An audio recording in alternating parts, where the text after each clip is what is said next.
অপু বিশ্বাসের মাকে কেড়ে নিলেন নায়িকা বুবলি। বর্তমানে ঢালিউড চর্চার মুখ্য দুটি নাম অপু বিশ্বাস এবং বুবলি। এই দুই নায়িকাকে ঘিরে হাজার জল্পনা। আর তার কেন্দ্রবিন্দুতে রয়েছেন ঢাকাই কিং শাকিব খান। সম্প্রতি মা শিরোনামের একটি ছবিতে চুক্তিবদ্ধ হয়েছেন বুবলি, কিন্তু নায়িকা হিসেবে এই ছবিতে কাজ শুরু করেছিলেন অপু বিশ্বাস। কালাম কায়সার পরিচালিত মা চলচ্চিত্রের শুটিং শুরু হলেও হঠাৎ নায়িকার উধাও হওয়ার ঘটনায় বাধ্য হয়েই কাজ বন্ধ রাখতে হয়।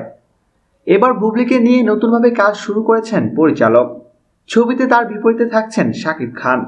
এ প্রসঙ্গে বুবলি বলেন, আমি এই ছবিতে এরই মধ্যে চুক্তিবদ্ধ হয়েছি। একেবারেই নতুনভাবে অ্যারেঞ্জমেন্ট করা হচ্ছে মা ছবিটি। গল্প পরিবর্তন করে সময় উপযোগী করা হয়েছে।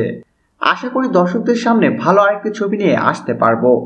অন্যদিকে শাকিব খান বলেন, আমাদের জুটি গত ঈদে দুটি সুপারহিট ছবি উপহার দিয়েছে। অনেক নির্মাতাই কাজ করতে চাইছেন আমাদের নিয়ে।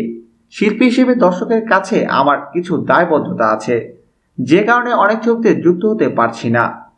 বুঝে শুনে কাজ করতে চাই। মা ছবিটির নতুনভাবে কাজ শুরু হচ্ছে। পরিচালক কালাম কায়সার বলেন, আমি এই ছবি শুরু করেছিলাম বছরের শুরুতেই। তখন ছবির নায়িকা ছিলেন অপু বিশ্বাস। কিছুদিন ছবির শুটিংও করেছিলেন তিনি। সেখানে অপু বিশ্বাসের শুটিং করা হয়েছিল।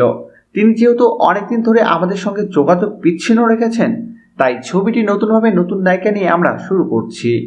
শাকিব ও বুবলি এরই মধ্যে ভালো কাজ দর্শককে উপহার দিয়েছেন। সে কারণে আমার এই ছবিতে বুবলিকে চুক্তিবদ্ধ করেছি। এখন গল্প গোছানোর কাজ চলছে। আগে যে গল্পটি নিয়ে কাজ শুরু করেছিলাম, সেই গল্প এখন আরো ভালো করে গুছিয়ে সময় উপযোগী করে দর্শকের সামনে নিয়ে আসতে চাই। প্রিয় দর্শক, ধন্যবাদ ভিডিওটি দেখার জন্য। বিনোদন জগতের এক্সক্লুসিভ সব খবর পেতে এখনই সাবস্ক্রাইব করুন ASDOapps.com-এ।